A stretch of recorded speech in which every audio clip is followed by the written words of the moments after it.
요한복음 6장 12절부터 13절까지의 말씀을 다 함께 봉독하시겠습니다.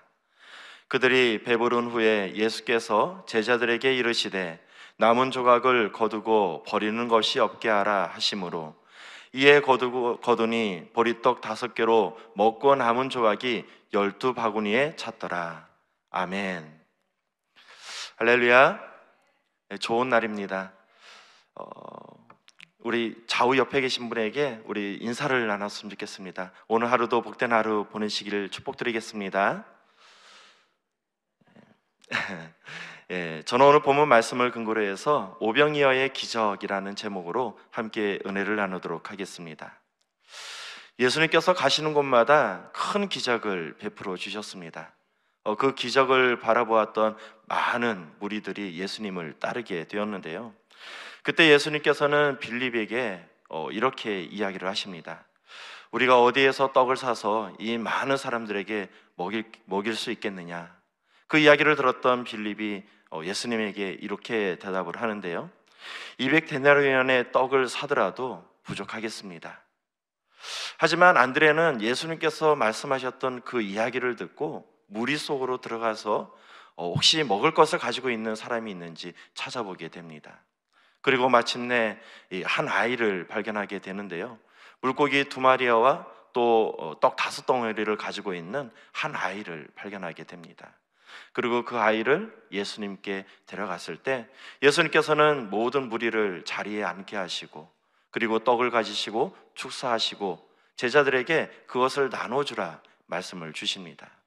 자, 그렇게 나눠주었더니 이 성인 남성만 5,000명이 넘는 많은 사람들이 배불리 먹고도 12광주리에 차고 넘쳤더라라고 성경은 말씀하고 있습니다. 무엇을 말하는 것일까요? 이 바로 오병이어의 기적을 말하고 있는 것입니다. 여러분, 우리는 이 오병이어의 기적을 통해서 무엇을 깨달아야 하는 것일까요? 그리고 또 어떻게 이 오병이어의 기적을 우리 또한 삶 가운데서 체험할 수 있는 것일까요? 오늘 말씀을 통해서 함께 알아보도록 하겠습니다. 첫 번째 살펴볼 말씀인데요. 예수님의 마음을 깨달아야 합니다. 우리 함께 따라해 보실까요? 예수님의 마음을 깨달아야 합니다. 오늘 예수님께서는 자신을 따르는 무리를 바라보시면서 긍휼한 마음을 가지셨습니다.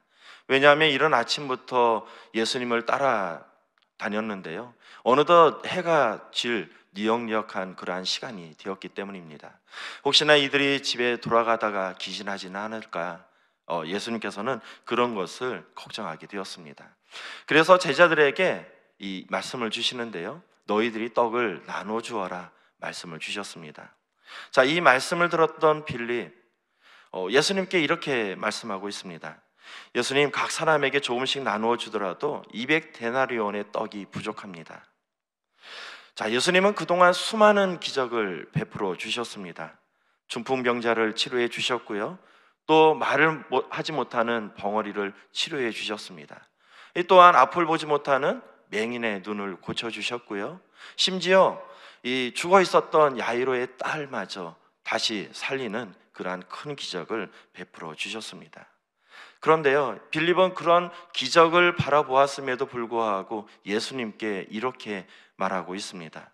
우리를 보고 이 많은 사람들에게 떡을 나눠주라고요. 예수님, 이곳에 모인 사람들만 성인 남성만 5,000명이 넘습니다. 우리가 어디에서 떡을 구해서 이 사람들에게 먹을 것을 줄 수 있습니까? 그것은 불가능한 일입니다. 빌립은 수많은 기적을 체험했음에도 불구하고 예수님께 왜 이렇게 보고를 했던 것일까요? 예수님께 왜 안 된다, 할 수 없다, 그것은 불가능한 일이다 이야기를 했던 것일까요? 한 마을에 큰 부자가 살고 있었습니다. 그에게는 2명의 아들이 있었는데요. 어느 날 작은 아들이 와가지고 이 아버지에게 이렇게 이야기를 하고 있습니다. 아버지가 죽으면은 저에게 유산을 물려주지 않으시겠습니까? 이왕 물려줄 유산이라면은 꼭 필요할 때 지금 주시면은 좋겠습니다. 이왕 나눠줄 유산이라면은 필요할 때 사용하는 것이 훨씬 더 유익하지 않겠습니까? 그 이야기를 들었던 아버지의 마음은 어땠을까요? 아마 괘씸하다는 그러한 생각을 들었을 것 같습니다. 자, 그런데요, 이 작은 아들이 계속 와서 졸라대는 턱에 더 이상 이 작은 아들을 이길 수 없다라는 생각이 들었던 이 아버지는 결국 이 작은 아들에게 유산을 물려주게 됩니다. 아버지의 그 막대한 유산을 받게 되었던 작은 아들, 그는 아버지가 찾을 수 없는 먼 나라로 떠나가게 됩니다. 그리고 그곳에서 호황방탕한 생활을 하게 됩니다. 시간이 지나자 그가 가지고 있었던 재산을 모두 탕진하게 되는데요. 그가 재산을 탕진하고 나서 얼마나 어려운 삶을 살아왔는지 성경은 이렇게 말씀하고 있습니다. 누가복음 15장 16절 말씀입니다. 그가 돼지 먹는 쥐염 열매로 배를 채우고자 하되 주는 자가 없는지라. 한 사람이 종이 되어서 돼지를 치는 일을 감당했지만 그럼에도 이 배고픔을 해결할 수 없었던 것입니다. 그래서 이 돼지가 먹는 쥐염 나무의 열매라도 먹으면서 배를 채우고자 했지만 그조차 허락되지 않았다고 성경은 말씀하고 있습니다. 여러분, 이 지경에 다다랐을 때 작은 아들은 아버지를 떠오르게 됩니다. 내가 비록 아버지에게 죄를 지어서 아버지의 아들로 살아갈 수는 없지만 내가 보았을 때 아버지의 그 종들은 배불리 먹었던데 혹시나 나를 종이라도 받아들이지 않으실까, 그러한 심정으로 다시 고향길로 돌아가게 됩니다. 이 작은 아들이 고향길로 돌아갔을 때 집에 다 다르기도 전에 먼 곳에 도착했을 때 아버지는 그 모습을 바라보며 달려들어와서 작은 아들을 끌어안고 그 모습을 바라보았던 맏아들이 이렇게 이야기합니다. 누가복음 15장 29절부터 30절까지의 말씀입니다. 아버지께 대답하여 이르되 내가 여러 해 아버지를 섬겨 명을 어김이 없거늘 내게는 염소 새끼라도 주어 나와 내 벗으로 즐겁게 하신 일이 없더니 아버지의 살림을 창녀들과 함께 삼켜버린 이 아들이 돌아오매 이를 위하여 살찐 송아지를 잡으셨나이다. 여러분, 지금 이 작은 아들을 바라보고 있는 관점이 서로 다르다라는 것입니다. 이 부모의 심정을 깨닫는다라는 것은 결코 쉬운 일이 아닌 것 같은데요. 지금 아버지는 죽었다 살아났던 다시 돌아왔던 그 아들을 바라보고 있는 것이고요, 맏아들은 자신의 그 아버지의 재산을 탕진했던 동생을 바라보고 있는 것입니다. 자, 오늘 예수님께서는 그런 부모의 심정으로 무리를 바라보셨는데요, 이 빌립은 이 맏아들의 심정으로 이 상황을 바라보게 되었습니다. 그러다 보니까 이 무리들에 대한 궁렬한 마음이 들어가는 것이 아니라 인간적인 생각이 들어가면서 이것은 할 수 있다, 할 수 없다, 이러한 판단이 서게 되었던 것입니다. 여러분, 우리가 하나님의 귀한 사명을 감당하기 위해서 가장 필요한 것은 무엇이냐면은 하나님의 마음을 깨닫는 것이 가장 중요하다라는 것입니다. 여러분, 오병이의 기적을 체험하길 원하십니까? 자, 그렇다면은 하나님의 마음으로 세상을 바라보시는 저와 여러분 되시기를 축복드리겠습니다. 자, 두 번째 살펴볼 말씀인데요, 내가 해야 할 일을 깨달아야 합니다. 함께 따라해 보실까요? 내가 해야 할 일을 깨달아야 합니다. 여러분, 세상에는 내가 해야 할 일이 있고 또 하나님이 하실 일이 따로 있습니다. 자, 이스라엘 백성들이 광야를 지나갈 때 이야기입니다. 어느 날 이스라엘 백성들이 이 모세에게 와서 이야기를 합니다. 애굽에서 먹었던 고기와 부추와 마늘이 생각납니다. 자, 그 이야기를 들었던 모세 마음에 큰 낙심이 들어오게 되는데요, 지금 이스라엘 백성들은 고기를 달라고 이야기를 하는데 자신이 바라보는 그 광경은 어디였냐면은 광야였습니다. 풀한복이 찾아볼 수 있는 이 광야에서 어떻게 이 고기를 가져다가 이스라엘 백성들에게 먹일 수 있겠습니까? 그래서 이 문제를 가지고 모세는 하나님께 기도를 하게 됩니다. 하나님, 내가 이 백성을 낳았습니까?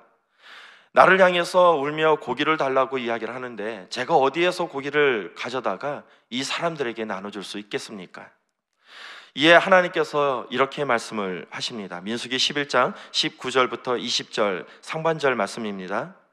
하루나 이틀이나 닷새나 열흘이나 20알만 먹을 뿐만 아니라 냄새도 싫어하기까지 한 달 동안 먹게 하시리니. 그 이야기를 들었던 모세, 도무지 믿어지지가 않습니다. 그래서 모세는 하나님께 이렇게 대답을 하고 있는데요, 자, 민수기 11장 21절부터 22절까지의 말씀입니다. 모세가 이르되 나와 함께 있는 이 백성의 보행자가 60만 명이온데 주의 말씀이 한 달 동안 고기를 주어 먹게 하시겠다 하시오니 그들을 위하여 양떼와 소떼를 잡은들 조카오며 바다의 모든 고기를 모은들 조카오리이까. 자, 여러분, 지금 모세는요 아주 큰 착각에 빠지고 있습니다.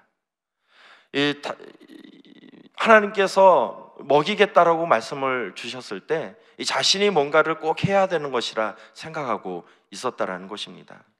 여러분, 하나님이 하실 일이 있고 하나님이 하실 일이 있고 우리가 할 일이 따로 있다라는 것입니다.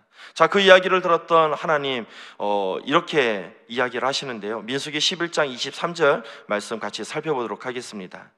야훼께서 모세에게 이르시되 야훼의 손이 짧으냐? 내가 이제 내 말이 내게 응하는 여부를 보리라. 지금 우리 하나님께서 단단히 서운해하고 계십니다. 자존심이 완전히 구겨진 것 같습니다. 여러분, 우리가 문제를 놓고 걱정하는 것은 이와 같다라는 것입니다. 우리가 해야 하는 것은 무엇일까요? 그것은 바로 하나님께 기도하는 것입니다. 자, 그렇다면 이 기도를 들으셨던 하나님께서는 우리의 기도를 들으시고 어떠한 방법으로 어떠한 시간에 이 기도에 응답을 주실지는 하나님께서 고민하고 결정하실 일이라는 것입니다. 그렇기 때문에 우리가 해야 할 일을 깨닫는 것이 무엇보다 중요하다는 것입니다. 오늘 예수님께서는 제자들에게 너희가 가서 먹을 것을 나누어 주라 말씀을 주셨습니다. 자, 그 이야기를 들었던 제자들이 해야 되는 것은 무엇일까요? 그것은 바로 안드레와 같이 무리 속에 들어가서 먹을 것이 있는지 살펴보고 그것을 가지고 와서 예수님께 가지고 오는 것이 중요하다는 것입니다. 여러분, 무엇을 해야 하는가 깨닫는 저와 여러분 되시기를 축복드리겠습니다. 그로 말미암아 오병이어의 기적을 매일같이 체험하며 나가는 저와 여러분 되시기를 주님의 이름으로 축복드리겠습니다. 우리 삶 가운데 할 수 없다, 안 된다, 그것은 불가능하다, 이러한 것들의 뿌리는 어디에 있는 것일까요? 그것은 바로 불신앙에 내려져 있는 것입니다. 그러므로 전능하신 하나님을 바라보며 할 수 있다, 하면 된다, 해보자라는 그러한 믿음을 가지고 나아가는 저와 여러분 되시기를 주님의 이름으로 축복드리겠습니다. 자, 마지막 세 번째 살펴볼 말씀은 심고 거둠의 법칙을 깨달아야 합니다. 우리 함께 따라해 보실까요? 심고 거둠의 법칙을 깨달아야 합니다. 자, 빌립이 세상적으로 이 문제를 접근했다면 안드레는 다른 방법으로 문제에 접근하고 있습니다. 비록 얼마 되진 않겠지만 예수님께서 말씀하셨기 때문에 무리 속에 들어가서 혹시 먹을 것이 있는지 그것을 구하게 되는 것입니다. 자, 그리고 나서 무리 속에 들어갔을 때 한 아이를 발견하게 되는데요, 그 아이는 물고기 두 마리와 또 떡 5덩어리를 가지고 있었습니다. 자, 그것을 발견하자 안드레는 그 아이를 데리고 예수님께 나아가 예수님께 이야기를 하고 있습니다. 예수님, 이 아이에게 보리떡 5개와 물고기 2마리가 있습니다. 그러나 이것이 이 많은 사람들에게 얼마나 먹일 수 있겠습니까?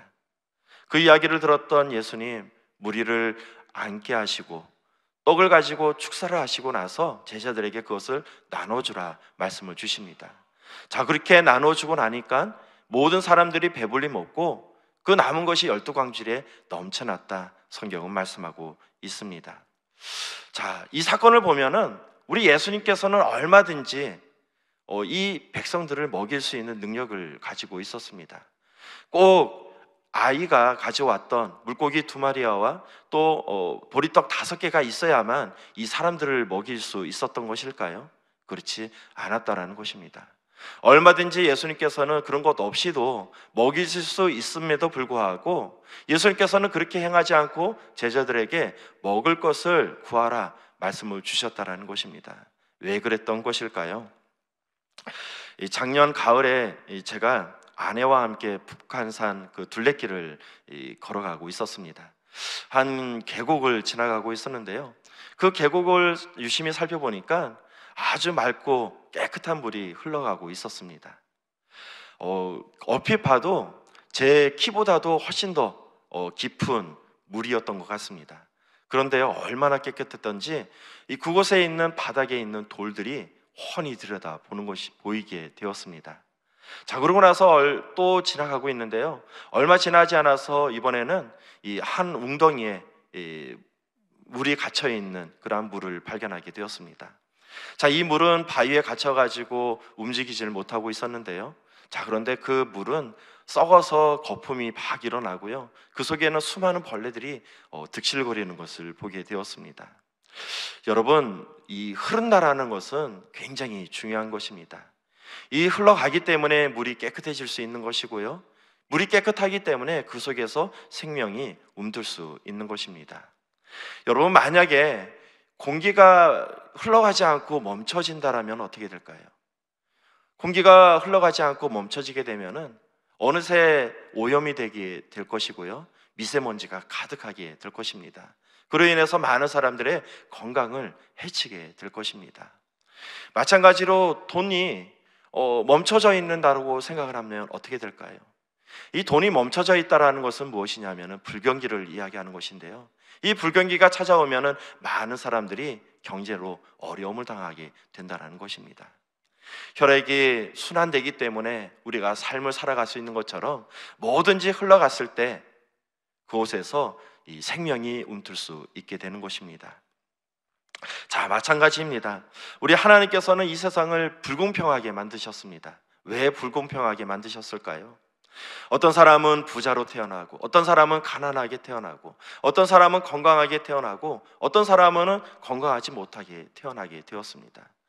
이 공평하신 하나님이라면 똑같은 조건에서 똑같이 태어나야 맞는 것이 아닐까요? 하지만은 하나님께서는 이 불공평한 세상을 만드셨다라는 거예요. 왜 그랬을까요? 그것은 바로 흘러가기 하기 위해서 이와 같은 것을 만드셨다고 말씀하고 있는 것입니다. 세상은 이렇게 불공평한 세상에서 흐름을 통해 가지고 그곳에서 이 생명이 움틀 수 있게 만드셨던 것입니다. 하나님께서 이 세상을 경영하시는 법칙이 있습니다. 그것은 무엇이냐? 바로 심고 거둠의 법칙이라는 것입니다. 이 법칙은 이 세상과 또 영적인 세계에서도 동일하게 적용되는 법칙이라 말씀할 수 있는데요. 이 세상이 죄악으로 가득했을 때 하나님께서는 사람 지으심을 한탄하시면서 이 대홍수를 통해 가지고 물로 이 세상을 심판한 적이 있었습니다. 이렇게 대홍수로 심판하시고 나서 노아에게 임하셔서 말씀을 주시는데요. 우리 창세기 8장 22절 말씀 함께 살펴보도록 하겠습니다. 땅이 있을 동안에 심음과 거둠과 추위와 더위와 여름과 겨울과 낮과 밤이 쉬지 아니하리라. 이 심음과 거둠은 추위와 더위, 이것은 우리가 어쩔 수 없이 계속적으로 돌아가고 있습니다. 여름과 겨울이 돌아가는 것처럼, 또 낮과 밤이 순환되는 것처럼 항상 순환되고 있다는 것입니다. 이와 같이 낮과 밤이 이루어지는 것처럼 심음과 거둠이 항상 있을 것이다, 하나님께서 말씀하고 있는 것입니다. 자, 우리는 흔히 콩 심은데 콩이 나고 팥 심은데 팥이 난다라고 말하고 있습니다. 여러분, 콩 심은데 어떻게 팥이 날 수 있고 팥을 심었는데 어떻게 콩이 날 수 있는 것일까요? 천지가 개벽해도 그것은 이루어질 수 없다라는 것입니다. 그러므로 사람이 무엇을 심든 그 심은 것에 대한 열매를 맺는 것이 당연하다는 것입니다. 우리 갈라디아서 6장 7절 말씀 함께 살펴보도록 하겠습니다. 스스로 속이지 말라. 하나님은 업신여김을 받지 아니하시나니 사람이 무엇으로 심든지 그대로 거두리라. 자, 여기에서 업신여김을 받다에서 이 업신여기다라는 것은요, 헬라어로 미케리조라는 이 단어를 사용하고 있는데요. 이 미케리조라는 단어는 어떤 단어냐면은 코를 치켜 세우는 행위를 이야기하고 있습니다. 콧방귀를 뀌는 것, 또 조롱하는 것, 이런 것을 이야기하고 있습니다. 즉, 하나님께서는 자신이 조롱을 받도록 내버려 두지 않겠다 말씀하고 있는 것입니다. 오늘 이 아이는 자신의 것을 예수님께 드렸습니다. 여러분, 드린다라는 것은 무엇을 말하는 것일까요? 드린다라는 것은 자신의 것을 포기하는 것을 말하는 것입니다. 아이는 비록 자신이 가지고 있었던 보리떡 5개와 물고기 2마리를 예수님께 바침으로 포기를 했지만 그 아이조차도 배불리 먹을 수 있는 은혜를 나누게 되었고요. 더 중요한 것은 그 행위가 성경에 기록되어 오늘날까지 그 행위에 대한 상급을 받고 있었다라는 것입니다. 여러분, 예수님께서 이렇게 말씀하십니다. 마태복음 10장 42절 말씀입니다. 또 누구든지 제자의 이름으로 이 작은 자 중에 하나에게 냉수 한 그릇이라도 주는 자는 내가 진실로 너희에게 이르노니 그 사람이 결코 상을 잃지 아니하리라 하시니라. 사랑하는 성도 여러분, 심지 않는데 어떻게 거둘 수 있겠습니까? 그러므로 우리는 많은 것을 심어야 하는 것입니다. 물질로 많이 심으시고 또 봉사와 헌신으로 많이 심으시고 착한 행실로 많이 심으시길 바랍니다. 비록 심었을 때 바로 열매를 맺을 수는 없겠지만 시간이 지나서 언젠가는 열매를 맺을 때가 반드시 온다라는 것입니다. 그러므로 하나님께 많은 것을 심으시는 저와 여러분 되시기를 주님의 이름으로 축복드리겠습니다. 자, 우리 예수님께서 말씀하십니다. 우리 마태복음 25장 34절부터 40절까지의 말씀 다 함께 살펴보도록 하겠습니다. 그때 임금이 그 오른편에 있는 자들에게 이르시되 내 아버지께 복을 받을 자들이여 나와 창세로부터 너희를 위하여 예비된 나라를 상속받으라. 내가 주일 때에 너희가 먹을 것을 주었고 목마를 때에 마시게 하였고 나그네 되었을 때 영접하였고 헐 벗었을 때에 옷을 입혔고 병들었을 때에 돌보았고 옥에 갇혔을 때에 와서 보았느니라. 이에 의인들이 대답하여 이르되 주여 우리가 어느 때에 주께서 주신 것을 보고 음식을 대접하였으며 목마르신 것을 보고 마시게 하였나이까? 어느 때에 나그네 되신 것을 보고 영접하였으며 헐벗은 것을 보고 옷을 입혔나이까? 어느 때에 병드신 것이나 옥에 갇힌 것을 보고 가서 배웠나이까 하리니 임금이 대답하여 이르시되 내가 진실로 너희에게 이르노니 너희가 내게 여기 내 형제 중에 지극히 작은 자 하나에게 한 것이 곧 내게 한 것이니라. 지금 의인은 자신들이 칭찬받는 이유에 대해서 모르고 있습니다. 하지만 그 작은 것조차 우리 하나님께서는 모든 것을 기억하고 축복하고 있는 것을 바라볼 수 있습니다. 여러분, 매일같이 하나님 은혜 가운데 섬김의 삶을 살아가기를 축복드리겠습니다. 삶 가운데 오병이의 기적을 체험하기를 원하십니까? 우리 하나님의 마음으로 세상을 바라보시고 내가 무엇을 해야 되는지 순종의 삶을 살아가시기를 축복드리겠습니다. 그리고 많은 것을 심으시기를 축복드리겠습니다. 그와 같이 행하셨을 때 오병이의 기적을 체험하는 저와 여러분 되실 줄 믿습니다. 이와 같이 하나님의 큰 은혜를 받아 누리시는 저와 여러분 되시기를 주님의 이름으로 축복드리겠습니다. 기도하시겠습니다. 전능하신 아버지 하나님, 너무나도 감사드립니다.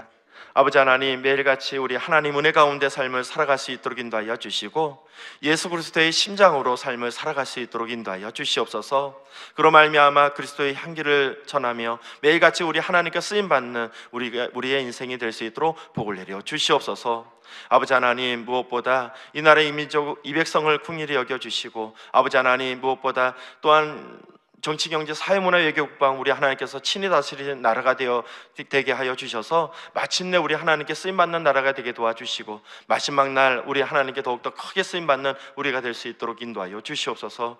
무엇보다 오늘도 귀한 헌물을 가지고 나온 우리 성도님들 계십니다. 아버지 하나님, 그 모든 헌물 위에 축복하여 주시고 새벽을 깨워 예배드리는 모든 성도님들 하나님의 큰 축복을 받아 누릴 수 있도록 인도하여 주시옵소서. 모든 기도 우리 구주 예수 그리스도의 이름으로 기도드리옵나이다. 아멘. 하늘에 계신 우리 아버지여, 이름이 거룩히 여김을 받으시오며 나라가 임하시오며 뜻이 하늘에서 이루어진 것 같이 땅에서도 이루어지이다. 오늘 우리에게 일용할 양식을 주시옵고 우리가 우리에게 죄 지은 자를 사하여 준 것 같이 우리의 죄를 사하여 주시옵고 우리를 시험에 들게 하지 마시옵고 다만 악에서 구하시옵소서. 나라와 권세와 영광이 아버지께 영원히 있사옵나이다. 아멘. 할렐루야. 귀한 말씀을 허락하신 우리 하나님께 영광의 박수 올려드리겠습니다. 이 시간 우리 기도하는 시간입니다. 나라와 민족을 위해서 기도해 주시고요. 우리 또 우리 교단을 이끌어 가시는 이영훈 대표 총회장님과 우리 여의도 순복음 분당교회를 이끌어 가시는 우리 황선우 담임 목사님 귀한 사역을 위해서 함께 기도하도록 하겠습니다. 또한 각자 주신 마음의 소원과 우리 또 선교지에서 열심히 선교 사역을 하고 계시는 선교사님과 또 개인 각자 기도의 문제를 놓고 우리 주여 삼창하시고 함께 기도하도록 하겠습니다. 주여, 주여, 주여.